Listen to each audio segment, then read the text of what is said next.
এখানে দেখেন অনেক ভালো ভালো সাইকেল আছে, কিন্তু ঘাসের মধ্যে ডুবে গেছে, অনেক বড় বড় ঘাস হয়ে গেছে। তো এখানে কিন্তু বিভিন্ন ধরনের সাইকেল আছে, আসলে এগুলো দেখে অনেক কষ্ট লাগে। তো এই পাশে যে সাইকেলগুলো দেখতেছেন এগুলো কিন্তু সবাই পরে থাকতে পারে, কারণ 2 সপ্তাহ আগে এই সাইকেলগুলো এই নোটিশ দিয়েছে, এখনো কিন্তু এই সাইকেলওয়ালা এখানে আসে নাই, আর এখানে কিন্তু নষ্ট হয়ে গেছে এবং কোনো পাম নাই।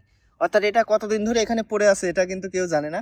তো এরা কারা আসলে, যারা বিভিন্ন জায়গাতে এইভাবে সাইকেল ফেলে দেয়? দেখেন একটা ভালো সাইকেল কিন্তু এখানে কিন্তু পড়ে আছে। আসসালামু আলাইকুম, হ্যালো লিসেনার, সবাই কেমন আছেন? আশা করি আল্লাহর রহমতে সবাই ভালো আছেন। তো চলে আসলাম স্যাম ক্যামেরা একটা নতুন ভিডিওতে। আজকে কিন্তু আপনাদের সাথে শেয়ার করব নতুন একটা বিষয়। তো জাপানের বিভিন্ন ধরনের ইনফরমেশন কিন্তু অবশ্যই আমার চ্যানেলটা সাবস্ক্রাইব করে রাখুন।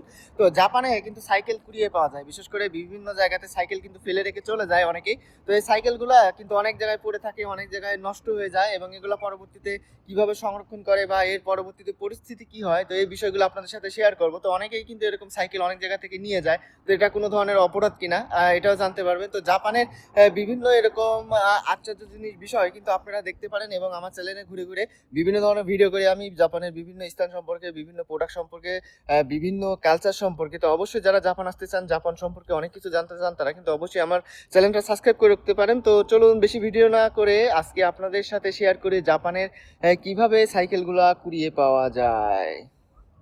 তো লিসেনার্স, এটা হচ্ছে একটা জাপানের পার্ক। আর জাপানের পার্ক বলেন, জাপানের মার্কেট বলেন, জাপানের বিভিন্ন যেখানেই যান না কেন আপনার একটা করে পার্কিং লট থাকে। অর্থাৎ আপনি যেখানে ভ্রমণ করবেন সেখানে আপনার গাড়িটা রাখার জন্য কিন্তু একটা সুন্দর ব্যবস্থা থাকে।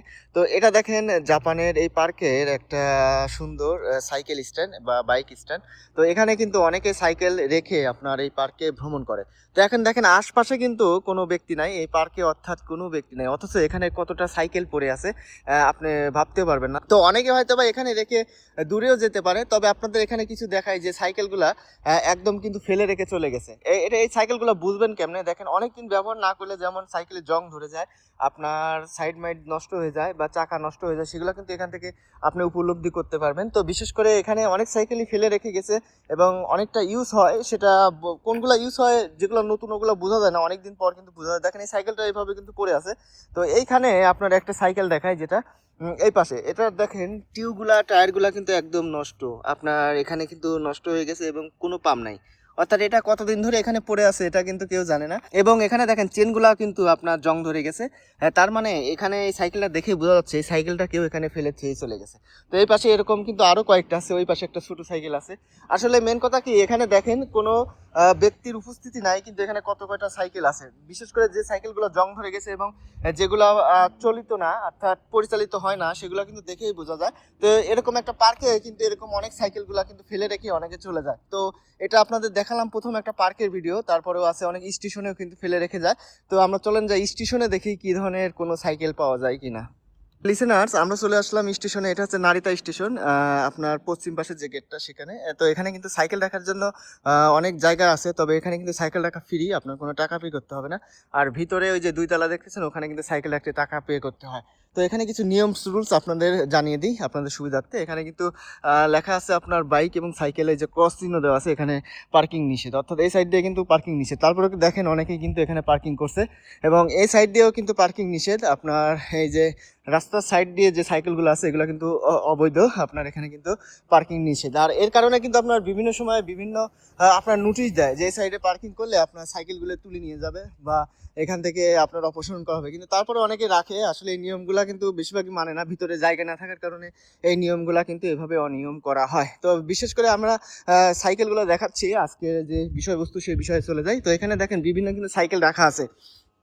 তো এত সাইকেল রাখাগুলা এখান থেকে বুঝবে কেমনে যে কোনটা এখানে ইউজ করে না বা কোনখানে কে ফেলে দিয়ে চলে গেছে। তো এই বিষয়টা কিন্তু জাপানিজরা খুব সুন্দরভাবে আপনার বের করে।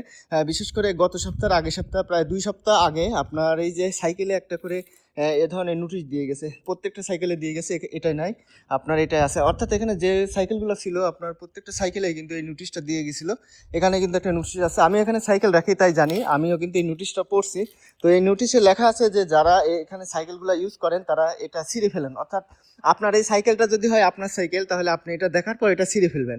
আর যদি আপনি এটা ছিঁড়ে না ফেলেন, তাহলে এটা বোঝা যাবে যে এই সাইকেলগুলা পরিত্যক্ত বা কেউ এখানে ফেলে দিয়ে গেছে। তো এভাবে কিন্তু তারা সাইকেল শনাক্ত করে। তো আমারটা কিন্তু আমি ফেলে দিছি, এই সাইকেলটা কিন্তু ফেলে দেয় নাই, আপনার এই সাইকেলটা কিন্তু এখানে রেখেই দিয়েছে। তো এটা 1 মাস পর এসে যদি দেখে এটা এভাবেই রেখে দিয়েছে, তাহলে কিন্তু এই সাইকেলটা পৌরসভা কর্তৃক এসে এখান থেকে নিয়ে যাবে। তো এটা কিন্তু সব জায়গাতে করে না, বিশেষ করে যেখানে সব সময় মানুষজন যাতায়াত করে এখানে কিন্তু সাইকেল পার্কিং এরিয়া, যার কারণে কিন্তু এটা যদি মাঝে মাঝে না সরায় তাহলে কিন্তু এখানে অনেক ঝামেলা হয়ে যাবে। অন্যান্য যারা নতুন সাইকেল নিয়ে আসে তারা কিন্তু এখানে রাখতে পারবে না। এখন বিশেষ করে দেখেন এই পাশে কিছু সাইকেল আছে যেখান থেকে এই সাইকেলগুলো সংরক্ষণ করে এই পাশে ফেলে দেওয়া হয়েছে। এখানে দেখেন অনেক ভালো ভালো সাইকেল আছে কিন্তু ঘাসের মধ্যে ডুবে গেছে, অনেক বড় বড় ঘাস হয়ে গেছে। তো এখানে কিন্তু বিভিন্ন ধরনের সাইকেল আছে, আসলে এগুলো দেখে অনেক কষ্ট লাগে যে জাপানে এত একটা উন্নত রাষ্ট্র, তারপরে এইভাবে সাইকেলগুলো মানুষ ফেলে দিয়ে যায়। অনেকেই অনেকভাবে কিন্তু এখান থেকে কুড়িয়ে নিয়ে যায়, যে পাশপাতি কিন্তু অনেকেই খুলে নিয়ে যায়, এটা যার যার সুবিধা মতে। তবে এটাও কিন্তু একটা অপরাধ, অন্যকে না জানিয়ে এই পার্সপাতিগুলো খুলে নিয়ে যাওয়া। তো এই পাশে যে সাইকেলগুলো দেখতেছেন এগুলো কিন্তু সবাই পরে থাকতে পারে, কারণ 2 সপ্তাহ আগে এই সাইকেলগুলো এই নোটিশ দিয়েছে, এখনো কিন্তু এই সাইকেলওয়ালা এখানে আসে নাই, তার মানে এই সাইকেলগুলো পরিচিত। এত সুন্দর সুন্দর সাইকেল আপনার, এগুলো কিন্তু প্রায় হচ্ছে আপনার 30,000 ইয়েনের সাইকেল, 30,000 ইয়েনের সাইকেল। এই পাশে একটা আছে আপনার 30,000 ইয়েন, আর তার চেয়েও অনেক দামি দামি সাইকেল আছে। এই সাইকেলগুলো কিন্তু এভাবে ফেলে দিয়ে যায়। তবে এই নোটিশ যেগুলো নাই সেগুলো কিন্তু এখানে পরিত্যক্ত না, এগুলো প্রতিদিন ইউজ করা হয়। আর যারা নিয়মিত চলাচল করে তারা কিন্তু এই নোটিশটা দেখার পরেই ছিঁড়ে ফেলে। তো চলুন আবার দেখি অন্য কোথাও এরকম কোনো সাইকেল টাইকেল পাওয়া যায় কিনা। জাপানের রাস্তার পাশে আপনার বিভিন্ন জায়গাতে কিন্তু সাইকেল ফেলে দেয়। এখানে দেখেন একটা সাইকেল ফেলে দিয়ে কে যেন চলে গেছে। তো এরা কারা আসলে যারা বিভিন্ন জায়গাতে এইভাবে সাইকেল ফেলে দেয়? দেখেন একটা ভালো সাইকেল কিন্তু এখানে কিন্তু পড়ে আছে, আপনার অনেক বড় বড় টায়ার। আপনার এই সাইকেলগুলা আপনার মার্কেটে কিনতে গেলে কিন্তু আপনার 40,000 50,000 ইয়েন কিন্তু টাকা লাগে। তারপরেও এভাবে রাস্তার পাশে এভাবে সাইকেল পড়ে থাকতে দেখলে কিন্তু অনেক কষ্ট লাগে। তো এর মূল কারণ কি আপনারা কি জানেন? মূল কারণ কিন্তু অবশ্যই আছে। তো মূল কারণটা ব্যাখ্যা করার আগে আপনার আরেকটু কিছু দেখাই। সামনে আরেকটা সাইকেল আছে, সে সাইকেলটাও কিন্তু এখানে দীর্ঘদিন ধরে পড়ে আছে। আমি প্রায় 1 বছর পার হয়ে গেছে দেখতেছি এই সাইকেলটা এখানে পড়ে আছে। তো এই সাইকেল নিয়ে শর্ট ভিডিও বানাইছিলাম, তারপরে আপনাদের সাথে আজকে শেয়ার করি। এখানে যে সাইকেলটা দেখতেছেন এখানে কিন্তু লক করে রাখা আছে, এবং সাইকেলের কিন্তু একটা সিট ছিল, কে যেন সিটটা খুলে নিয়ে চলে গেছে। তো অনেক সুন্দর কিন্তু একটা সাইকেল ছিল এটা, আর আপনার সিটটা কে যেন খুলে নিয়ে গেছে। অনেক সময় অনেকে করে কি আপনার যার যে পার্টস পাতি দরকার হয় সেগুলো কিন্তু নিয়ে যায়। তো এগুলো কারা করে সেটা জানি না, তবে যাদের প্রয়োজন হয়তো বা তারাই করে। তো এই পার্টস পাতি নেওয়ারও কিন্তু একটা কারণ আছে। তো লিসেনার্স, এখন আসি আমরা মূল কথায়। জাপানের এই যে বিভিন্ন সাইকেলের যে পার্টস পাতি এগুলো চুরি করে, কিসের জন্য চুরি করে বলতে, কেউ সাইকেল ফেলে রেখে গেলে সেখান থেকে কিন্তু অনেকেই খুলে নিয়ে যায়। এটার কারণ কি? এটার কারণ আপনাদের জানাই, যে সাধারণত একটা সাইকেলের মনে করেন যে একটা ছোট সাইকেল দেখতেছেন, এই সাইকেলের যদি টায়ার টিউব আপনার নষ্ট হয়ে যায় তাহলে কিন্তু এটা যদি আপনার পরিবর্তন করতে যান আপনার 7,000 6,000 ইয়েন কিন্তু লাগবে। তো একটা সাইকেলের দাম হচ্ছে আপনার মনে করেন এই সাইকেলটার দাম 20,000 ইয়েন। তো 20,000 ইয়েনের সাইকেলের টায়ার টিউব যদি আপনার 8,000 ইয়েন লাগে, মাত্র একটা টায়ার টিউব চেঞ্জ করতে 8,000 লাগে, তাহলে আরেকটা টায়ার টিউব চেঞ্জ করতে আপনার 8,000 16,000, তাহলে এই সাইকেলটার দামই হচ্ছে 20,000। আপনি 20,000 টাকা দিয়ে সাইকেল কিনে আপনার যদি 16,000 টাকা দিয়ে দুই পাশে দুইটা টায়ার টিউব চেঞ্জ করতে হয় তাহলে কিন্তু আপনার অনেক ব্যয়বহুল খরচ। যার কারণে অনেকে কি করে সাইকেলগুলা এই যে পার্কিং লটে আছে এখানে বিভিন্ন জায়গায় ফেলে রেখে চলে যায়, এবং আপনার সাইকেলের মনে করেন যে একটা বেয়ারিং বা ব্রেকটা নষ্ট হয়ে গেল। বিশেষ করে এখানে যে দেখতেছেন একটা পঞ্চ আছে না, আপনার পঞ্চ যে ব্রেকটা, এটা যদি আপনি চেঞ্জ করতে যান এটার দাম লাগবে আপনার 2,000 ইয়েন। আপনার এই সাধারণ একটা আপনার পঞ্চ ব্রেকের যেটা, এটা হচ্ছে 2,000 ইয়েন লাগবে। যার কারণে কিন্তু এই ব্রেকটা যে সাইকেল ফেলে রেখে যায় তার ওখান থেকে খুলে নিয়ে এই ব্যক্তি চালায়। তো এটাও কিন্তু এক ধরনের চুরি, জাপানে ফেলে রাখা জিনিসও কিন্তু তুলা এক ধরনের চুরি, জাপানিজরা এটা মনে করে। যার কারণে কিন্তু জাপানের সংস্কৃতির সাথে এটা যায় না। তো জাপানে যারা আসবেন তারা এই ধরনের কাজ না করাই ভালো, যদিও অনেক টাকা ব্যয় হবে, তারপরে কিন্তু নতুন কিছু ক্রয় করা ভালো।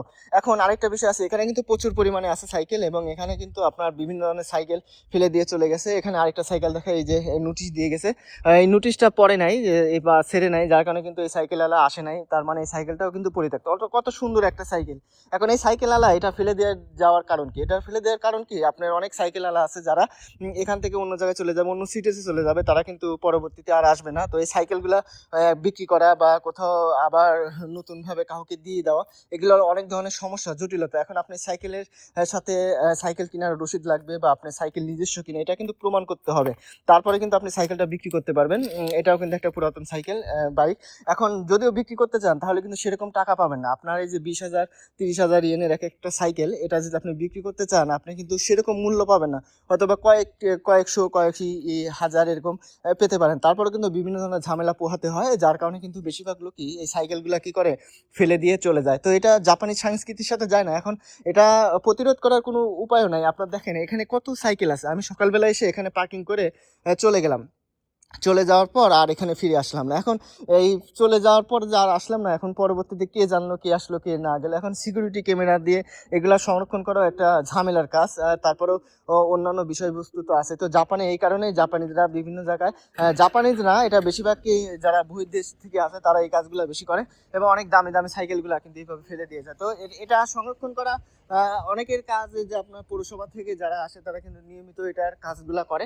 তো জাপান লাইফে কিন্তু এভাবে অনেক সময় দেখা যায় যে তারা এই কাজগুলো করে থাকে, বিভিন্ন জায়গায় সাইকেল ফেলে রেখে যায়, যার কারণে কিন্তু জাপানের রাস্তাঘাটে বিভিন্ন জায়গায় এই সাইকেলগুলো ফেলে রাখা দেখা যায়। এখন আপনি করবেন কিনা দেখেন, আমার জানা মতে কি যে জাপানিজ যে সংস্কৃতি আসে তার সাথে কিন্তু এগুলা যায় না। কারণ কি জাপানিজরা নিজেরাও চায় সবসময় যে সুন্দরভাবে একটা পরিবেশ সংরক্ষণ করে নিয়ম নীতি মেনে চলার জন্য। আর পাশাপাশি যারা বিদেশ থেকে আসেন তারাও কিন্তু যদিও একটু টাকা বেশি লাগে, তারপরেও আপনার যে পাশপাতি আছে এগুলা নিজের মতো কিনে ব্যবহার করাই ভালো। আর তারপরেও যদি না হয় তাহলে কিন্তু আপনি নতুন একটা সাইকেল কিনতে পারেন এবং সুন্দর। আসলে জাপানে যারা আসেন তারা অনেকেই কম দামি সাইকেল কিনেন। প্রথমেই যদি একটা ভালো সাইকেল কিনেন তাহলে দেখা যাচ্ছে কি ওটা বিভিন্ন সময়ের সমস্যার সমাধান কিন্তু নিজে নিজে করা যায়। আবার দেখা যায় কি কিছু কিছু জিনিস আছে যেগুলা অনেক দিন চলে, অনেক সাইকেল আছে ভালো ভালো, সেগুলা দেখে দেখে কিন্তু কেনা যায়। তো জাপানে যারা আসবেন তারা অবশ্যই জাপানিজ রুলস নিয়মগুলো মেনে চলার চেষ্টা করবেন, তাহলে দেখবেন যে জাপানের যে সুন্দর পরিবেশ সেটাও যেরকম বজায় থাকে, পরবর্তীতে